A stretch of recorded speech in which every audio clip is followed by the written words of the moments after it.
പരിശീലിക്കുന്നതും ഇതാണ്. ഇപ്പൊ നോമ്പ് പിടിച്ചിട്ട് നോമ്പ് മുറിച്ചിട്ടിരിക്കുവാണ്, എന്നിട്ടാണ് ഈ വർത്തമാനം പറയുന്നത്. ഒന്ന് ആലോചിച്ച് നോക്കിക്കേ, ഇവരെ കുറിച്ചിട്ട് തന്നെയല്ലേ നമ്മൾ ഈ പറയുന്നതെല്ലാം. ഒരഞ്ചിന്റെ വിവരമില്ല. ഒരു പൊതുസമൂഹത്തിൽ വന്നിട്ട് നമ്മളിത് പറയുമ്പോൾ അഡ്രസ് ചെയ്യപ്പെടുന്നത് ഇസ്ലാമിലേക്കാണ്, മുസ്ലിമാണ് എന്നാണ്. ഇല്ല, എക്സ് മുസ്ലിം മരിച്ചാൽ ഏതെങ്കിലും മെഡിക്കൽ കോളേജിൽ കൊണ്ടുപോയിട്ട് കുട്ടികൾ പഠിക്കും. അതെ, നമുക്ക് അഡ്മിന്മാരുണ്ട്, അവരങ്ങ് നോക്കിക്കോളും കമന്റ്സ്. അല്ല, ഞാൻ പറഞ്ഞതാ ഇവരുടെ കമന്റ്സിന്റെ രീതികൾ ഇതാണ് എന്ന് ഞാൻ നിങ്ങളുമായിട്ടൊന്ന് പങ്കുവെച്ചതേ ഉള്ളൂ. കാരണം ഒരു അഞ്ചിന്റെ ബുദ്ധിയോ വിവരമോ വിദ്യാഭ്യാസമോ ഇല്ല. പിന്നെ ഇവർക്ക് എങ്ങനെയാണ് മര്യാദയ്ക്ക് സംസാരിക്കാൻ പറ്റുന്നത്? മര്യാദയ്ക്ക് ഒരു കമന്റ് ഇടാൻ എങ്ങനെയാ പറ്റുന്നത്? ഏത് കമന്റ്സ് എടുത്ത് നോക്കിയാലും, ഏത് വീഡിയോ എടുത്ത് നോക്കിയാലും, ഏത് പോസ്റ്റ് എടുത്ത് നോക്കിയാലും ശരി, നിങ്ങൾക്ക് അതിനകത്ത് കാണാൻ പറ്റും ശരിയായ ഒരു മുഹമ്മദിയന്റെ സംസ്കാരം എന്താണെന്ന്. നിങ്ങൾ പറയും, എന്ത് പറയുമ്പോഴും എന്തിനാണ് ഇസ്ലാമിനെ അവിടേക്ക് വലിച്ചിഴക്കുന്നത് എന്ന് ചോദിക്കാറില്ലേ? പക്ഷേ അതെ, അള്ളാഹു കൊടുക്കുന്ന ദൈവിക ബോധനമായിരിക്കും ഈ തെറിവിളി. ഇവര് വിചാരിക്കുന്നത് തെറി വിളിച്ചാൽ ഉടനെ നമ്മളൊക്കെ അങ്ങ് പരാജയപ്പെട്ടു പോകുമെന്ന. ഇല്ല, നിങ്ങൾ എന്താണ് എന്ന് ആളുകൾ മനസ്സിലാക്കും, അത്രേ ഉള്ളൂ. ഇന്നിപ്പോ പാകിസ്ഥാനില് ഒരു ചാവേർ സ്ഫോടനം ഉണ്ടായി. രാവിലെ 52 പേരാണ് മരിച്ചത്. കൊന്നവരും ചത്തവരും നോമ്പുകാരായതുകൊണ്ട് കുഴപ്പമില്ല, നോമ്പുകാരുമാണ്, ഖുർആൻ വായിക്കുന്നവരുമാണ്, ഹദീസ് ഫോളോ ചെയ്യുന്ന ആളുകളുമാണ്. അതുകൊണ്ട് കൊന്നവർക്കും ചത്തവർക്കും സ്വർഗ്ഗം. അവർക്കൊക്കെ ഹൂറികളെ അള്ളാഹു ഇങ്ങനെ പൊതിഞ്ഞു പൊതിഞ്ഞു പൊതിഞ്ഞു പൊതിഞ്ഞ് എറിഞ്ഞു കൊടുക്കുക മിഠായി കടലാസില്. അതുകൊണ്ടാണ് ഇസ്ലാം പ്രത്യേകം പറയാൻ പറഞ്ഞു, ഞങ്ങൾ സമാധാനമുള്ളവരാണെന്ന്. ഇനിയും ഞങ്ങൾ സമാധാനമില്ലാത്തവരാണ് എന്ന് നിങ്ങൾ പറഞ്ഞാൽ അതുകൊണ്ടാണ് നമ്മുടെ ഇസ്ലാമിന്റെ സമാധാനം എടുത്തു പറയുന്നതും എടുത്തെടുത്ത് പ്രചരിപ്പിക്കേണ്ടതും. മനസ്സിലായ? എല്ലാവരും പറയണം നമ്മുടെ ഇസ്ലാം സമാധാനമാണ്, ഇസ്ലാം സമാധാനമാണെന്ന്. മക്കയില് മുസ്ലിം വേൾഡ് ലീഗിന്റെ നേതൃത്വത്തില് പാകിസ്ഥാനിലെയും അഫ്ഗാനിസ്ഥാനിലെയും മുതിർന്ന പണ്ഡിതന്മാരെ മക്ക സമാധാന പ്രഖ്യാപനത്തിൽ ഒപ്പുവെക്കുക. എപ്പോഴാണ്? 2021. അതിനെ ചരിത്രപരമാണ് എന്ന് മുസ്ലിം വേൾഡ് ലീഗ് വിശേഷിപ്പിച്ചിട്ടുണ്ട്.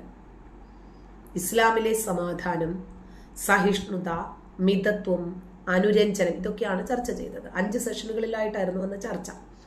മുതിർന്ന പണ്ഡിതന്മാരിൽ നിന്നുള്ള 20-ലധികം മുഖ്യ പ്രഭാഷകരൊക്കെ അതിനകത്ത് പങ്കെടുത്ത ചർച്ചയിലാണ് മക്കയിലെ സമാധാന കരാർ സാധ്യമാക്കുന്നത്. ദീർഘകാലമായി നിലനിൽക്കുന്ന അഫ്ഗാൻ പ്രതിസന്ധിക്ക് പരിഹാരമായിട്ട് വഴിയൊരുക്കുന്ന ഒരു ചർച്ച. അതിനാണ് എല്ലാ രാജ്യങ്ങളും പിന്തുണ നൽകിയത്. എല്ലാ രൂപത്തിലുള്ള അക്രമങ്ങളെയും തീവ്രവാദങ്ങളെയും അതിന്റെ എല്ലാ രൂപങ്ങളെയും പ്രകടനങ്ങളെയും നിരസിക്കണം എന്നതാണ് ചരിത്രപരമായിട്ടുള്ള സമാധാന പ്രഖ്യാപനം. ഇങ്ങനെ പറഞ്ഞ് ഈ രാജ്യങ്ങളെയും കൊണ്ട് ഒപ്പുവെപ്പിക്കേണ്ടി വരുന്നത് എന്തുകൊണ്ടാ? ഇസ്ലാം സമാധാനമായതുകൊണ്ട്. അല്ല, നിങ്ങൾ യുദ്ധം ചെയ്യരുത്, നിങ്ങൾ ആയുധം എടുക്കരുത്. തൻ്റെ സഹജീവിയെ കൊല്ലാൻ ആയുധമെടുക്കുന്നവൻ, കൊന്നവനും കൊല്ലപ്പെട്ടവനും നരകത്തിലാണ്. അതുകൊണ്ട് നമുക്കത് വേണ്ട, നമ്മളത് ചെയ്യാൻ പാടില്ല. ഇസ്ലാമിൻ്റെ സമാധാനം ഏറ്റവും കൂടുതൽ ഏത് വിഭാഗത്തിനാണ് എന്ന് നടക്കുന്ന ചർച്ച, അയ്യോ രസമാണ്. നബിദിനമാണ്. മലപ്പുറത്തൊരു പള്ളിയിലും തൃശ്ശൂരൊരു പള്ളിയിലും ഈ നബിദിനത്തോടനുബന്ധിച്ചിട്ട് വലിയ രൂപത്തിലൊരു കമ്മിറ്റി നടക്കുക. നബിദിനത്തിന് എന്താണ് വേണ്ടത്? വലിയ അടിയും ബഹളമാണ്. ആ വീഡിയോ എന്തെങ്കിലും ഉണ്ട്, പക്ഷെ കാണിക്കാൻ പറ്റില്ല. കമ്മ്യൂണിറ്റി ഗൈഡ് ലൈൻ്റെ ഓപ്പോസിറ്റ് ആണല്ലോ ഈ അടിയും ബഹളമൊക്കെ, അതുകൊണ്ട് കാണിക്കാൻ പറ്റില്ല.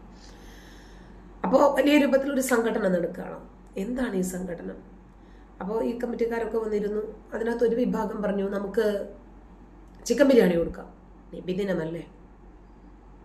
വേറൊരു വിഭാഗം പറഞ്ഞു, ഇല്ല, നെയ്ച്ചോറും പോത്തുകറിയും കൊടുക്കാം, ഉസ്താദിനെ കൊണ്ടുവന്ന് ഊതിപ്പിച്ച് ഒന്ന് തുപ്പിയും തൂറിയൊക്കെ ഇട്ടിട്ട് അങ്ങനെ കൊടുക്കാം, ഹലാലാക്കിയിട്ട്. വേറൊരു വിഭാഗം പറഞ്ഞു, അതേ, നബി ജനിച്ചതും മരിച്ചതും ഒരു ദിവസമാണ്, അതുകൊണ്ട് നമുക്ക് തൽക്കാലം മട്ടനാക്കി വെക്കാം. ഈ ചിക്കൻ കൊടുക്കാമെന്ന് പറഞ്ഞവൻ കസേര തൂക്കിയെടുത്ത് മട്ടൻ കൊടുക്കാമെന്ന് പറഞ്ഞവന്റെ തലയിലടിക്കുന്നു. അല്ല, നെയ്ച്ചോറും പോത്തും മതി എന്ന് പറഞ്ഞവന്റെ തലയിലേക്ക് ചിക്കൻ കൊടുക്കാമെന്ന് പറഞ്ഞവന്റെ അടുത്ത കസേര വരുന്നു. ചുരുക്കത്തിൽ ഒരു 19 പേര് തലയും കയ്യും കാലും ഒക്കെ പൊട്ടി ആശുപത്രിയിലായി. ആ വീഡിയോയുടെ അവസാനം വരെ കണ്ടാൽ അറിയാം നമുക്ക്. ഉസ്താദന്മാരൊക്കെ മുണ്ടും തുണിയില്ലാതെ ഓടുകയാണ്, ഇവന്മാർ മുണ്ട് പറിച്ചെടുക്കുക, ഓട്ടത്തോട് ഓട്ടം. നല്ല രൂപത്തിൽ എനിക്ക് സംസ്കാരം ഉണ്ടെന്ന് സാത്താൻ, അതെ നമുക്ക് സംസ്കാരം ഉണ്ട്, അതുകൊണ്ടാണല്ലോ നമ്മൾ നമ്മുടെ സഭ്യമായ രൂപത്തിൽ മാത്രമേ നമ്മൾ സംസാരിക്കൂ. അപ്പം ഇസ്ലാമില് തമ്മിലടിയും ഭീകരവാദവും യുദ്ധവും കൊള്ളയും കൊലയും ഈ വെട്ടും കുത്തുമൊന്നും ഇല്ലെങ്കിൽ ഒരിക്കലും ഇസ്ലാം സമാധാനത്തിൻ്റെ മതമാകത്തില്ല. അഭയാർത്ഥികളായിട്ട് യൂറോപ്പിലേക്ക് പോയ ആളുകളെ കുറിച്ച് നമുക്കറിയാം. ബ്രിട്ടൻ ഇപ്പോൾ ബ്രിട്ടനായില്ലേ. ബ്രിട്ടന്റെ സ്കൂളുകളിലെ ഹിജാബ് ഭീകരത ലോകത്തെ ഭയപ്പെടുത്തുന്നു ഇന്നലെ കണ്ട ഒരു റിപ്പോർട്ടിൽ ഞാനത് പറഞ്ഞിട്ടുണ്ടായിരുന്നു. അപ്പോൾ വളരെ പെട്ടെന്ന് തന്നെ ഈ യൂറോപ്പിലെത്തിയ ഇവര് ബയോളജിക്കലി പെറ്റുപെരുക്കി, എന്നിട്ട് പ്രത്യേകം ഒരു കോർണറായിട്ട് ഇവർ താമസിക്കാൻ തുടങ്ങുകയാണ്. ഇവർ ഐസൊലേറ്റ് ചെയ്യുന്നത് ഇവരുടെ രാജ്യത്താണ്. പക്ഷെ ഇവർ ബ്രിട്ടനിൽ വളരെ സന്തോഷപൂർവ്വം ജീവിക്കുക, സുഖസുന്ദരമായിട്ട് ആർമാദിച്ച് ജീവിക്കുകയാണ് ഇവർ ചെയ്യുന്നത്. എന്നിട്ട് ഇവർ യൂറോപ്പിലെ ക്രിസ്ത്യാനികളുടെ ദൈനംദിന ജീവിതത്തിലും ആരാധനയിലും മതവിശ്വാസത്തിലും ഒക്കെ ഇവർ അഭിപ്രായം ഉണ്ടാക്കുക. എന്നിട്ട് ചർച്ചുകളിലൊക്കെ പോയിട്ട്, നല്ല വെളുത്ത പ്രതലമാണല്ലോ ഇത് കാണുമ്പോൾ ഇവർക്ക് തോന്നുകയാണെന്ന് ലാ ഇലാഹ ഇല്ലല്ലാഹ് എഴുതി വെച്ചേക്കാം. ആഹാ, അവിടെ അങ്ങനെ ലാ ഇലാഹ ഇല്ലല്ലാഹ് മുഹമ്മദ് റസൂലുള്ളാഹി ബിസ്മില്ലാഹിർ റഹ്മാനിർ റഹീം ഇതൊക്കെ എഴുതി വെച്ച് അവരുടെ സ്വൈര ജീവിതം തടസ്സപ്പെടുത്തിയെന്ന് മാത്രമല്ല, കുർബാന നടന്നുകൊണ്ടിരിക്കുന്ന സമയത്ത് മുസല്ലയുമായിട്ട് ഉസ്താദ് അതിനകത്ത് കയറി പോവുക, അവിടെ നിന്ന് ഉറക്കം നമസ്കരിക്കുക, ആ ചർച്ചിനകത്ത് പോയി ബാങ്ക് വിളിക്കുക. ഷടാ, ഇവർക്ക് അഭയം നൽകിയതിന്റെ പേരിൽ അവർ അനുഭവിക്കേണ്ടി വരുന്ന പ്രയാസങ്ങളാണ് ഇതൊക്കെ.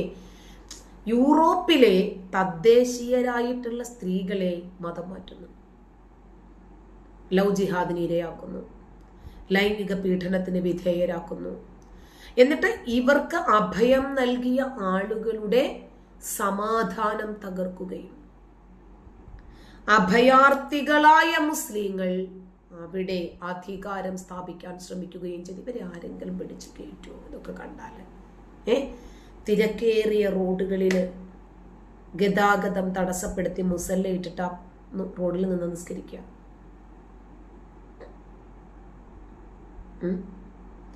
ഇവർക്ക് നമസ്കരിക്കാൻ പള്ളികളുണ്ട്, എല്ലാ തരത്തിലുള്ള സൗകര്യങ്ങളും ഇവർക്ക് ഉണ്ടാക്കി കൊടുത്തിട്ടുണ്ട്, ഇവർക്ക് അഭയം നൽകിയ രാജ്യങ്ങൾ. പക്ഷെ അതൊന്നും ഇവർക്ക് പോരാ. ഇസ്രായേലിലെ തന്നെ നമുക്കറിയാമല്ലോ, ലോകസമാധാനം ഉറപ്പാക്കാനും സ്വയം പ്രതിരോധത്തിനും നിലനിൽപ്പിനും വേണ്ടിയാണ് ഇസ്രായേൽ യുദ്ധം ചെയ്യുന്നത്. അല്ലാതെ പലസ്തീൻ പിടിക്കാൻ വേണ്ടിയിട്ടല്ല. പലസ്തീൻ്റെ ആവശ്യമൊന്നും ഇസ്രായേലിനില്ല, ഉള്ളത് തന്നെ വളരെ സമ്പൽ സമൃദ്ധിയിൽ കൊണ്ടുപോകാനാണ് അവർ ശ്രമിക്കുന്നത്.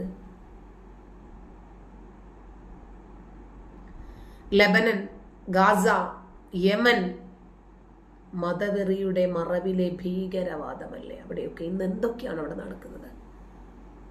അവിടെ ആർക്കെങ്കിലും സമാധാനം ഉണ്ടോ? ആരെ സമാധാനം നശിപ്പിക്കുന്നത്? അവർ തന്നെ. ഈ തീവ്രവാദികളെ വളർത്തിക്കൊണ്ടുവരുന്നതാരാ? അവർ തന്നെ. ഇസ്ലാമിലെ നൂറുകണക്കിന് വിഭാഗങ്ങൾ ചേരി തിരിഞ്ഞ് പരസ്പരം പോരാടും. അതാ ഞാൻ പറഞ്ഞത്, അഫ്ഗാനിൽ പരസ്പരം തമ്മി തല്ലുന്നതാരാ? യമനിൽ പരസ്പരം തമ്മി തല്ലുന്നതാരാ? പാകിസ്ഥാനിൽ തമ്മി തല്ലുന്നതാരാ? ഇതെല്ലാം ചാവുന്നതും കൊല്ലുന്നവനും വിളിക്കുന്നതാരാ? അല്ലാഹു അക്ബർ. ഈ പരിഷ്കൃത ലോകത്തെ വികസന പദ്ധതികള്, ക്ഷേമ പ്രക്രിയകൾ, മാനവ സൗഹാർദ്ദങ്ങള്, സഹകരണത്തോടുകൂടി മുന്നോട്ട് പോകുന്ന ഇതൊന്നും ഇവരെ സംബന്ധിച്ചിടത്തോളം വിഷയമേ അല്ല. ഇന്നമൽ മുഅ്മിനൂന ഇഖ്വ. ഇവരുടെ കോൺസെപ്റ്റിൽ ഒരു ഒറ്റ കാര്യമേ ഉള്ളൂ, മുസ്ലിങ്ങൾ പരസ്പരം സഹോദരങ്ങളാണ്. മുസ്ലിങ്ങൾ സഹോദരങ്ങളാണ്. അതിനകത്ത് അമുസ്ലിങ്ങളെയൊന്നും സഹോദരങ്ങളായിട്ട് അംഗീകരിക്കത്തക്ക രൂപത്തിലുള്ള സഹിഷ്ണുതയൊന്നും നമുക്കില്ലാന്ന് ഇവർ തന്നെ പറഞ്ഞു കഴിഞ്ഞു. പരിഷ്കൃത ഇസ്ലാമിക രാജ്യങ്ങൾക്ക് ഇവർ തലവേദനയാ. സൗദി അറേബ്യ പോലെയുള്ള രാജ്യങ്ങളൊന്നും ഇവർ അംഗീകരിക്കുന്നില്ല.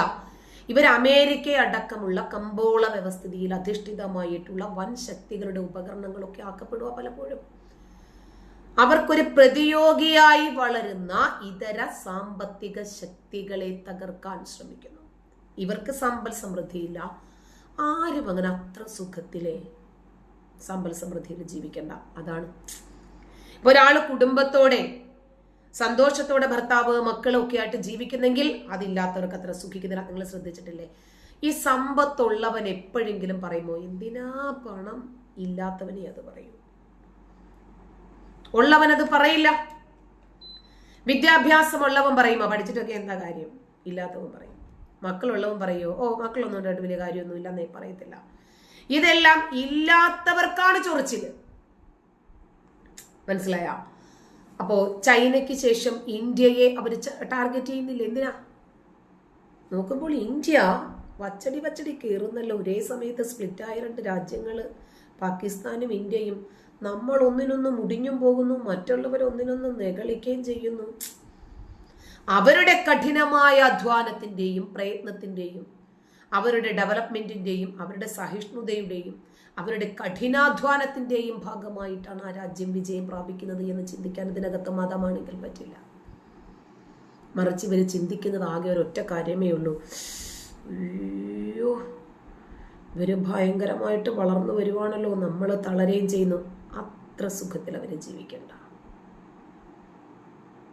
അതുപോലെയാണ് കുടുംബത്തോടെ ജീവിക്കുന്ന ആളുകളെ കാണുമ്പോൾ ചില ആളുകൾക്കൊരു അസൂയ. ആഹാ അവരങ്ങനെ പോപ്പുലർ ആകുന്നോ, അവരങ്ങനെ അത്ര നന്നായിട്ട് സുഖിക്കുകയും വേണ്ട, വളരെയും ചെയ്യണ്ട. ക്രിമികടി തുടങ്ങും. അതിന്റെ അവസാനം അവർക്ക് തന്നെ ആയിരിക്കും വേന.